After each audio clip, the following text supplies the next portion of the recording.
This is an examination of the hidden human condition. This is the Hidden Killers Podcast. The Hidden Killers Podcast. With Tony Bruschi. Today, a very interesting three-part conversation for you.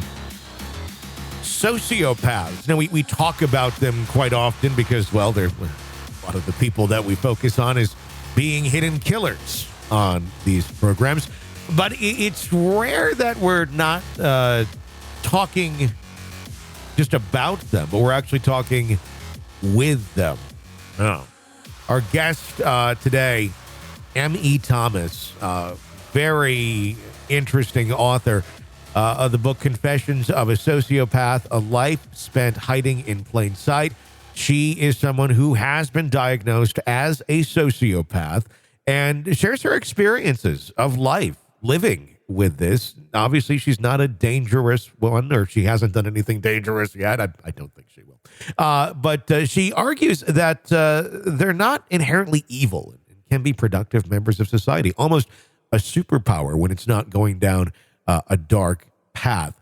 Let's start there, M.E. Thank you so much for joining us. Tell me how this journey began for you, recognizing some of the symptoms, and then how you eventually got to writing about this. So I think it's not, we use the word sociopath or we use the word psychopath a lot, but I don't think it's kind of obvious what it means. At least it wasn't obvious to me, I didn't know as a child, but I always knew that I was different. I mostly thought, I guess, that I was probably maybe just more intelligent or maybe a little bit more mature than my peers. I felt like I was always like a few steps ahead of them. Yeah. And so it mostly just manifested itself as what appeared to me to be an advantage. It took, decades for me to see it as anything but an advantage, because in teenage years, it was still an advantage.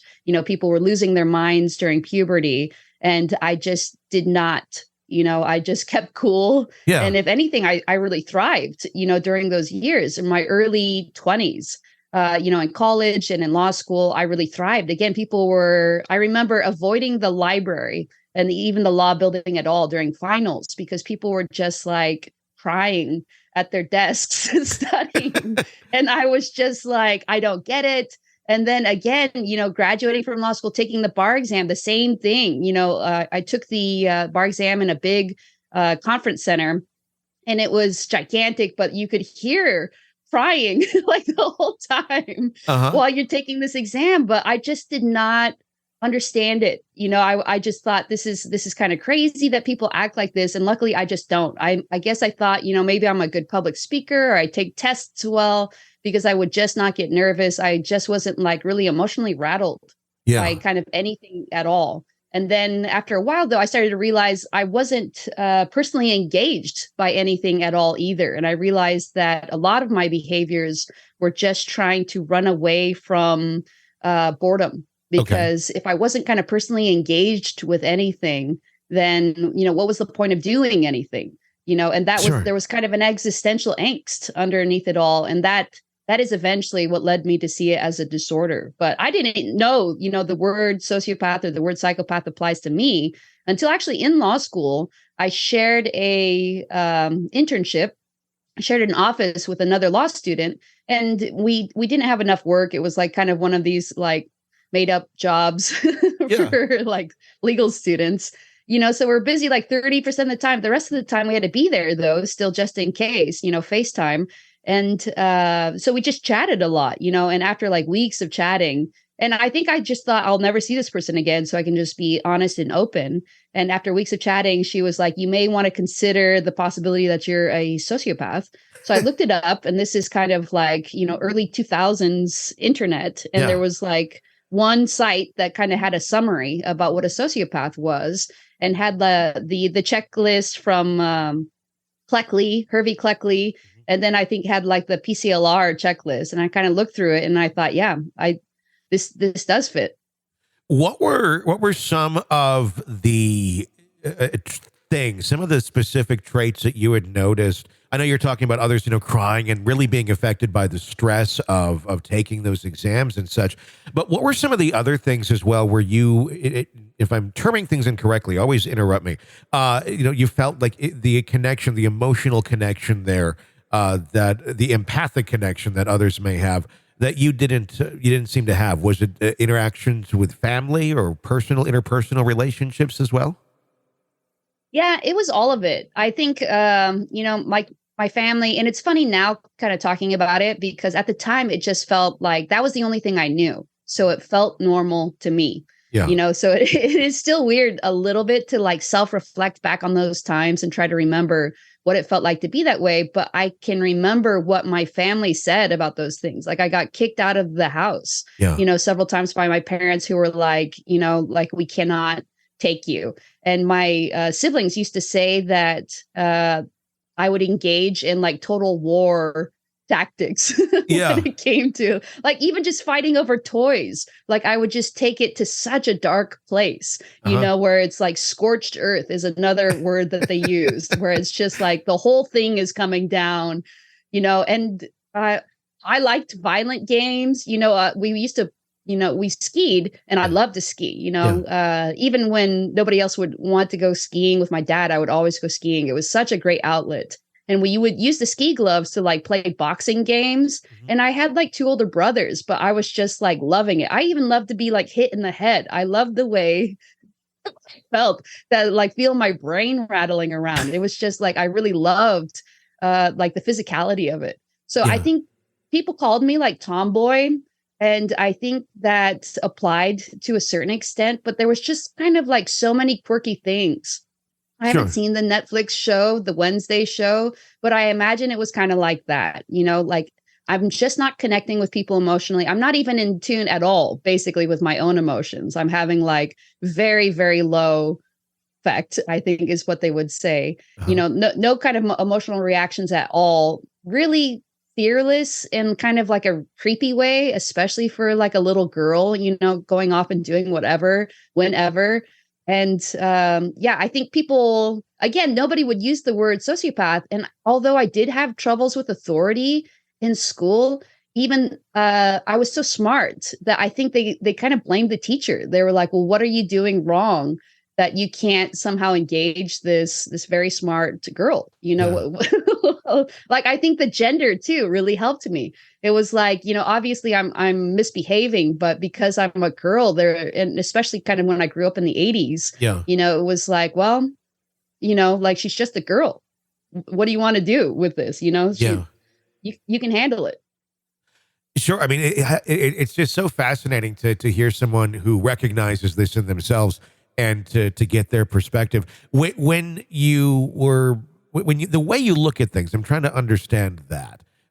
When you're talking about not having emotional feelings, is that accurate? I mean, do you have, if you were to say something upsetting to someone inadvertently, just not realizing it, is that the same sort of emotional reaction as to like, I'd like to order chicken nuggets from McDonald's? There's just not is this kind of the same baseline emotional feeling that you have where neither really make that much of a difference?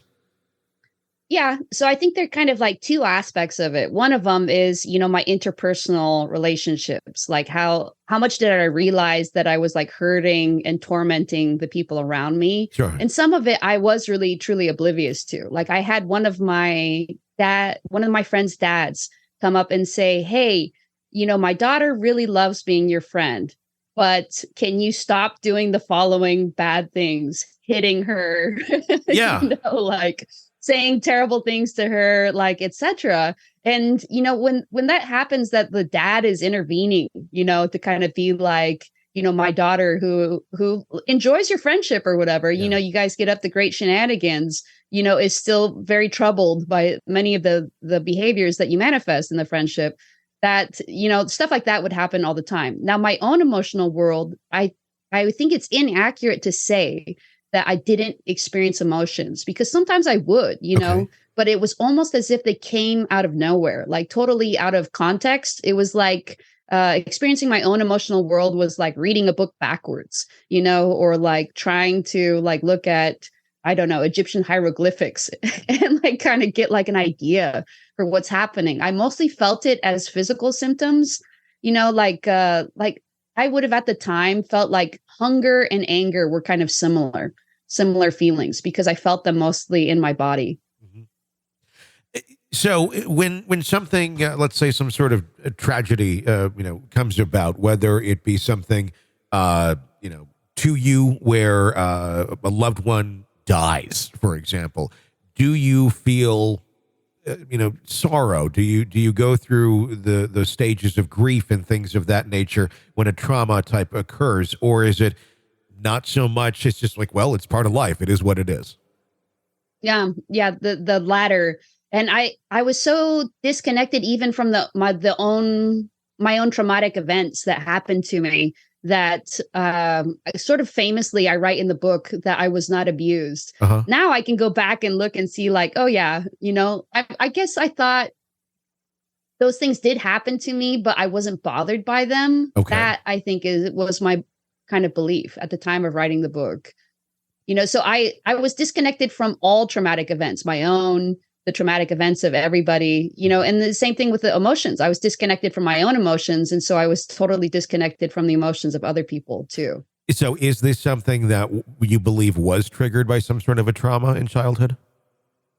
I think so. I mean, so I kind of use the example. I had a brother who we did everything together. Like we had basically the same childhood. Now we're not twins. Obviously, we don't share the same genetics, but we do share a lot of genetics, right? Mm-hmm. But he turned out so differently than I did. He turned out to be hypersensitive, very fragile psychologically. Like since he's gotten, he went to therapy and stuff like a little bit later in life. And, now he's great. He's really stable and stuff. But just the way that we both responded to kind of traumatic events that happened in our childhood seemed to suggest to me that there really is like a nature nurture thing, that my genetics got triggered by the trauma and his genetics got triggered. And then we just both ended up very different places from the same trauma. Mm-hmm. As you try to function in life, where you obviously are functioning well in life, you are very accomplished and very intelligent.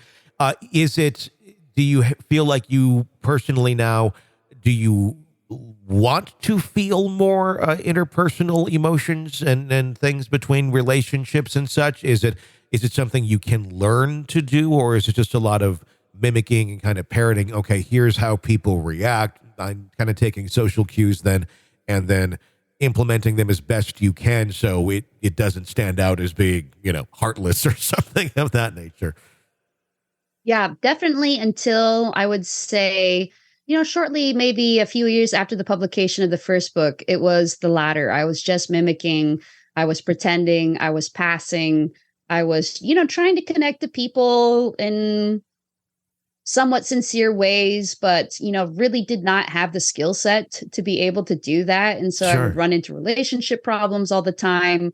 They'd find out that I was masking around them all the time and that my true self was, something quite different than what they thought I was. Mm-hmm. So, that was very destabilizing, I think, to relationships kind of over time.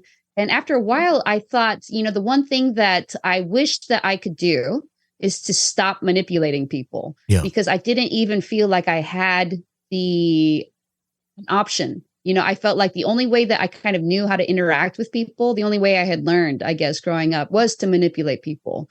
So then I started seeing a therapist, and that's what I told him. I said, I want to learn to stop manipulating people, just turn it off and on, at least. And his kind of response was, well, okay, to stop manipulating people, you just have to be yourself.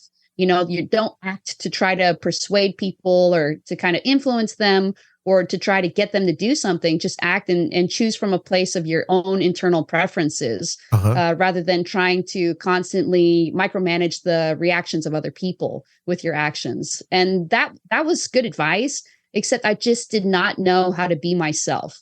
I did not know what to replace that with. I had disconnected so much from my emotions, my own preferences, even my own sense of identity, as a result probably of like early childhood trauma, maybe even as a baby. I had a kind of a tough time as a baby that I just was not aware that I was a person, really. I was, it's a personality disorder, Sure. It's like there's some disruption, there's some problem with the way that you relate to yourself, with the way that you understand yourself. And the way that my disruption, my problem was that I just had a very weak sense of self at all.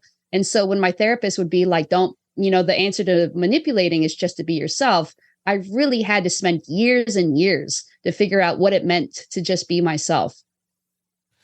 Is it something that today you are much better at, where you are able to succeed in those areas and have those sort of feelings?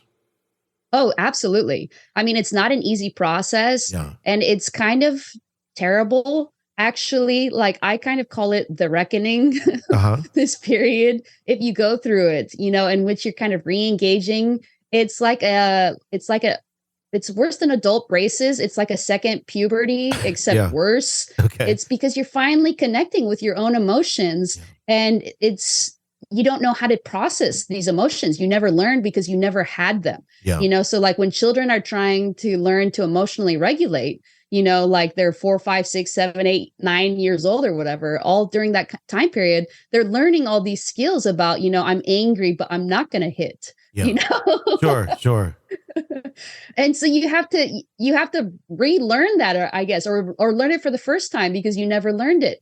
And so it felt terrible. I felt like a slave to my own emotions. I felt triggered all the time.